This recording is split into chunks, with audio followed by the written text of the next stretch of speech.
adik-adik. Shalom adik-adik. Halo, jumpa lagi kali ini dengan Kak Vivian dan Kak Ria. Nah, hari ini kita mau sharing. Tapi sebelum sharing, kita mau berdoa dulu ya. Kak Vivian pimpin kita berdoa, boleh? boleh. Ayo adik-adik, lipat tangannya dan tutup matanya. Selamat pagi Bapak, selamat pagi Tuhan Yesus, selamat pagi Roh Kudus. Bapak, kami mengucap syukur Bapak karena kami bisa bangun hari ini dengan roh jiwa tubuh yang Tuhan segarkan kembali. Tuhan, sebentar kami ingin mendengarkan kebenaran firman-Mu Tuhan. Berkati kami Tuhan Yesus agar kami dapat mendengarkan semua firman yang akan diberikan oleh kakak-kakak kami pada hari ini Tuhan Yesus. Hanya di dalam nama Tuhan Yesus kami berdoa dan mengucap syukur. Haleluya.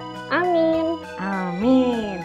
Nah, adik-adik, Kak Ria sama Kak Vivian punya satu cerita nih. Satu orang tokoh yang ada di dalam Alkitab yang waktu Kak Ria baca, wah luar biasa sekali. Dia punya sesuatu yang jarang dimiliki orang. Kira-kira pasti itu? siapa ya adik-adik? Nah, siapa sih? Nah, kita baca sama-sama yuk. Ayatnya ada di Ezra 7. Udah dibuka? Alkitabnya udah diambil belum? Iya.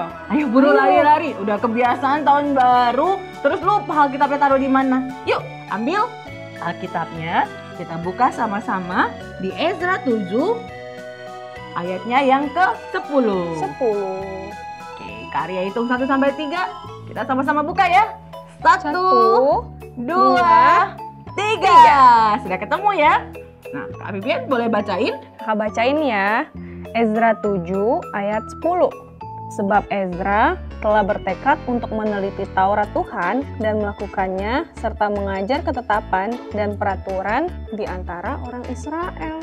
Oh, jadi kita mau bahas Ezra ya, Kak? Iya, udah jelas ya. Nama tokohnya sesuai dengan nama kitabnya, Ezra. Nah, buat adik-adik yang belum tahu siapa Ezra, nah Ezra itu adalah salah seorang nabi yang ada di zaman Perjanjian Lama. Nanti kalau mau tahu lebih detail, minggu-minggu berikutnya kita belajar khusus tentang Ezra ya. Nah, kali ini kita lihat dulu, ada apa sih yang istimewa dari Ezra? Apa sih yang disebutkan di ayat ini? Kita kupas gitu ya. Yuk, sama-sama kita buka. Kita bahas lagi. Sebab Ezra telah bertekad untuk meneliti Taurat Tuhan dan melakukannya serta mengajar ketetapan dan peraturan di antara orang Israel. Jadi Ezra ini ada di antara orang Israel ya berarti. Nah, di sini ada kata yang sangat luar biasa loh, Kak. Ada kata bertekad. Oh iya benar, ada kata bertekad. Adik-adik, ada yang tahu nggak arti bertekad apa? Kak Vivian tahu nggak bertekad itu apa? Bertekad ya, Kak. Biasanya kalau aku udah punya tekad nih, Kak. Aku mau belajar main piano. Pokoknya aku mau bertekad ya aku belajar terus, Kak. Pantang mundur pokoknya. Oke, Gitu, Kak. ciri-ciri orang yang bertekad itu yang pertama pantang mundur, pantang menyerah gitu ya. Akan terus lakukan. Kalau gagal, coba lagi. Kalau gagal, coba lagi. Terus apalagi ciri-ciri orang yang kalau sudah punya tekad? Disiplin biasanya ya. Kalau saya sudah punya tekad, saya misalnya contoh karya nih, saya mau kurusin badan. Nah, kalau sudah bertekad akan disiplin nih. Jangan hari ini makan, besok nggak mau makan, kemudian hari ini kemudian makan lagi. Boleh deh cheating-cheating. Itu namanya nggak bertekad, itu namanya cuma coba-coba. Kalau orang yang bertekad, sungguh-sungguh dilakukannya dengan disiplin, nggak boleh cheating-cheating. Oke, nggak boleh. Boleh deh kasih spare, boleh deh kasih spare gitu. Enggak, kalau orang yang bertekad tidak boleh ada cheatingnya, nggak boleh bohong-bohongnya. Lalu apalagi orang yang bertekad itu? Tadi yang pertama, pantang menyerah. Yang kedua, disiplin. Yang ketiga, ini yang penting banget nih. Kalau orang yang bertekad itu sungguh-sungguh banget. Sungguh-sungguh banget. Jadi mau siang, mau malam, tetap saya kerjakan. Oke? Itu adalah ciri-ciri orang yang bertekad. Jadi nggak cuma sekedar pengen-pengen doang, tapi bersungguh-sungguh. Itu orang yang bertekad. Oke? Setelah bertekad, apa yang ada disebutkan di kalimat berikutnya?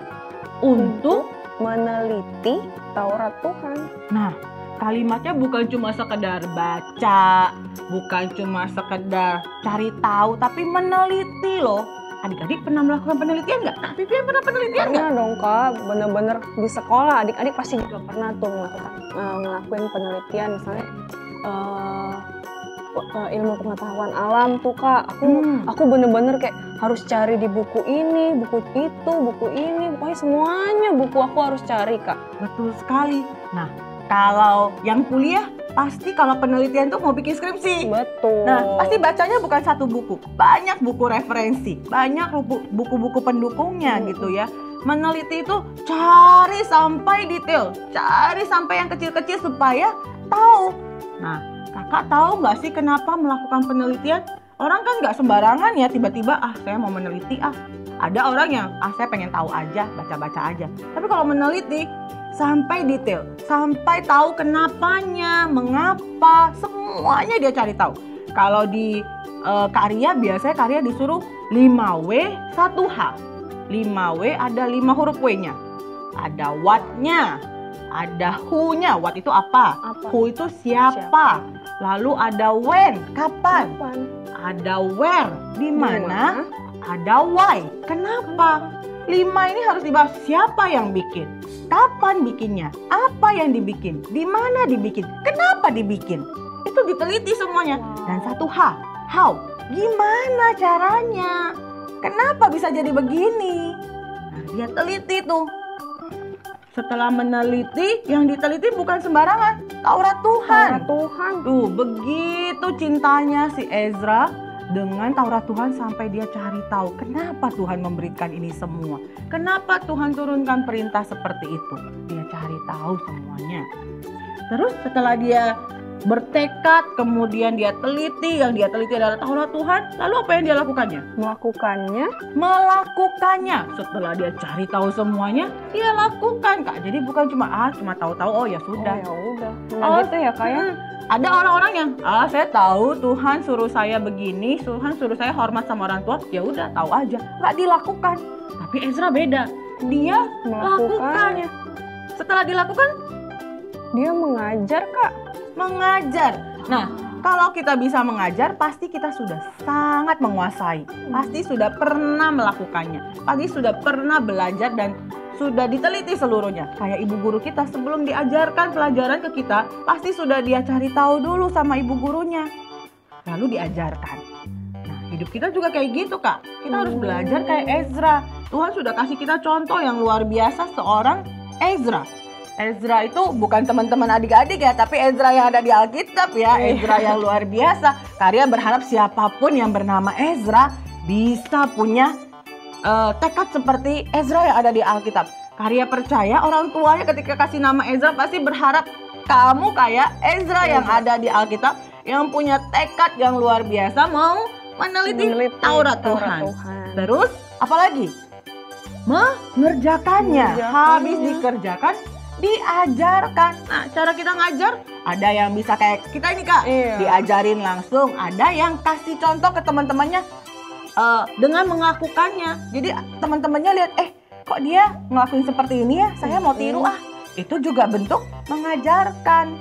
Jadi jangan berpikir, kan saya belum bisa Kak, masih kecil nggak bisa ngajarin. Jangan salah, kita bisa loh ngajarin dengan cara mencontohkan kepada orang lain. Gak mesti harus kepada yang lebih kecil. Sama orang tua kita juga bisa berdampak dengan cara mencontohkan. Misalnya, kita rajin ibadah. Benar ya Kak ya? Iya, kita rajin ibadah online, terus mama papanya lihat, wah anak saya aja rajin ibadah. Malu dong saya sebagai orang tua nggak ikut ibadah. Jadi ikut ibadah juga ya Kak? Itu artinya kita berdampak loh adik-adik. Dengan mengajarkan, kita bisa memberi contoh kepada orang lain. Nah, adik-adik, yuk sama-sama yuk kita belajar dari tokoh yang luar biasa. Tadi siapa namanya? Ezra. Nah, buat kamu yang bernama Ezra, hayo kamu harus lebih giat lagi. Punya tekad, mau meneliti Taurat Tuhan, lalu melakukannya dan ajarkan. Luar biasa. Yuk adik-adik, di tahun 2021 masih di awal nih, masih di Januari. Sama-sama kita bikin resolusi kita yang sudah kita pelajari bersama Billy kemarin, bahwa kita mau bertekad Kak Saya mau dari awal tahun bertekad.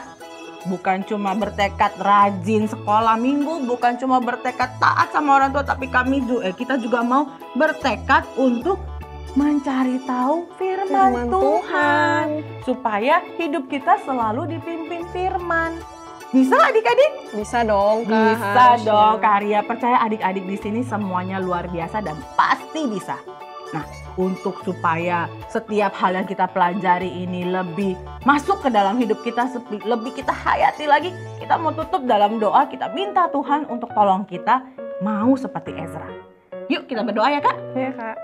Tuhan Yesus, terima kasih hari ini kami boleh diingatkan lewat Nabi Ezra bahwa kami harus punya tekad di awal tahun. Kami mau punya tekad Tuhan seperti Nabi Ezra yang dengan sungguh-sungguh bukan cuma sekedar baca dan tahu saja, tapi meneliti setiap Taurat Tuhan dan melakukannya. Dan yang paling luar biasa, kami juga mau mengajarkannya kepada orang lain sehingga banyak sekali orang yang boleh mengenal Tuhan. Banyak orang tuh boleh menerima Tuhan Yesus sebagai Tuhan dan Juru Selamat mereka lewat hidup kami. Terima kasih Tuhan Yesus sudah ingatkan kami di awal tahun ini lewat Nabi Ezra. Dalam nama Yesus Kristus kami berdoa dan bersyukur. Amin. Amin. Nah, adik-adik, kita sudah belajar ya. Jangan lupa dilakukan dalam kehidupan adik-adik sehari-hari. Sampai ketemu di ibadah selanjutnya. Tuhan Yesus memberkati.